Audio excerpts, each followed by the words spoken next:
This week I want to talk about our local community groups who are helping families who are food insecure.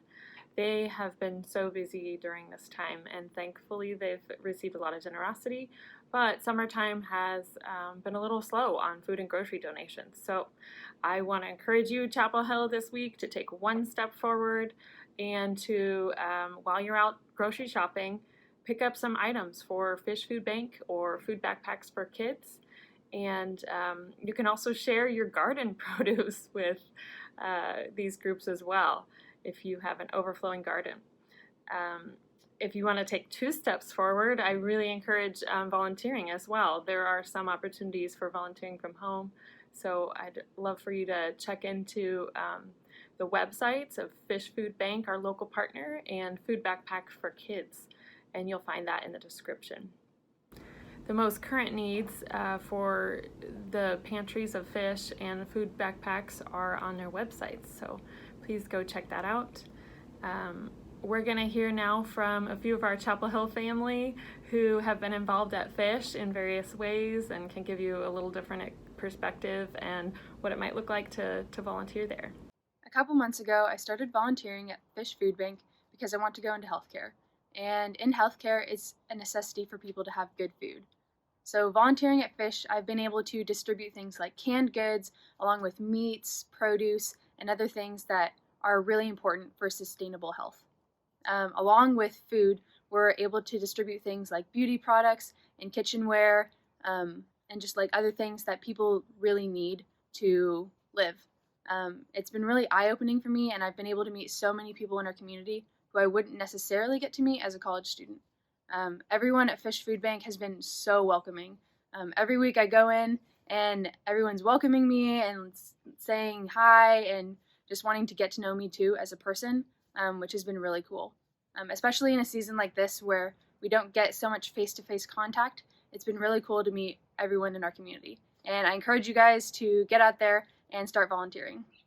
I was connected through a Chapel Hill member, Peachy Smalling, who's also my neighbor, and it's been just a really rewarding experience for me. My background is in communication and journalism. We are more than a food bank here. That everybody knows us, or we hope they know us as Fish Food Bank, but we also provide financial aid to people, and during this COVID crisis, it has been huge. We've helped 69 families stay sheltered just in the months May, July, and June. We helped them with, gas cards, whatever it is, to kind of get them over a hump on their way to self-sufficiency. And the other thing that amazes me about this organization is it is all volunteers.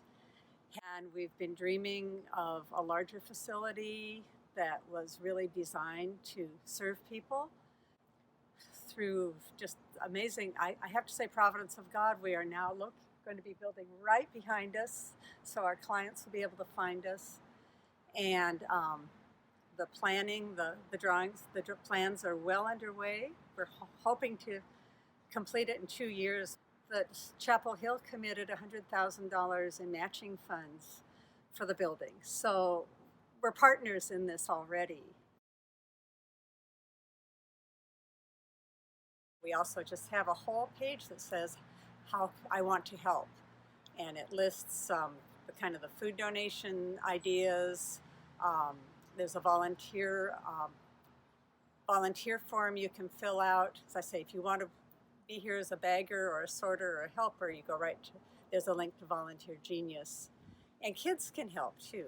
In summer, we've seen a lot of families come in, and it's a great way for kids to learn how to love their neighbor. And then just food and funds. So, we really do try to serve the whole family, the whole person. That people would be confident to come in, that they would feel safe, that they would know that they are welcome, that they would not be embarrassed. We've had people who used to be donors who now need to come and receive from us, and that's exactly how it's supposed to work. We're neighbors helping neighbors. To me, Fish is just boots on the ground for carrying out Jesus' command to love one another and love our neighbors as ourselves. Now we're going to hear from a Chapel Hill volunteer who's been involved at Food Backpacks for Kids, who's a Chapel Hill empowerment group that's volunteer-led. I'm Kathy Richardson, a member of Chapel Hill Church, and I've been volunteering with Food Backpack for Kids for about 2 years now. I got involved through another member of Chapel Hill, Judy Keene, who was a former elder, and she was one of the starters of Food Backpack for Kids about 11 years ago. The COVID-19 epidemic has created a serious need for supplemental food within our community. As you know, many families have lost their jobs and are struggling financially to feed their children. As this situation continues, the need for food has increased significantly, and now Food Backpack for Kids is currently serving 456 children and their families in our community. They're looking for donations for food staples such as canned meat, mac and cheese, refried beans or other vegetables, tortillas, cereal or oatmeal packets, pasta, and rice. And they are now providing fresh dairy, fruit, and vegetables. You can bring these donations to either their Key Peninsula location, or you can drop them off at the donation station in Gig Harbor, or if you have perishable items, you can drop them off on Saturdays at the Henderson Bay High School between 11:30 and noon. Food Backpack for Kids also has some volunteer opportunities. They have a bake sale this Friday, which is an event hosted by both Food Backpack for Kids and Taylor Shellfish Foods. Taylor Shellfish Farms has donated 500 pounds of mussels, and they will be giving these away free to the needy families. If you would like to donate cookies, cakes, or muffins, or other delectable items, you can drop them off by 10:30. They're at their Key Center location. And starting at 11 o'clock, you can also get free mussels.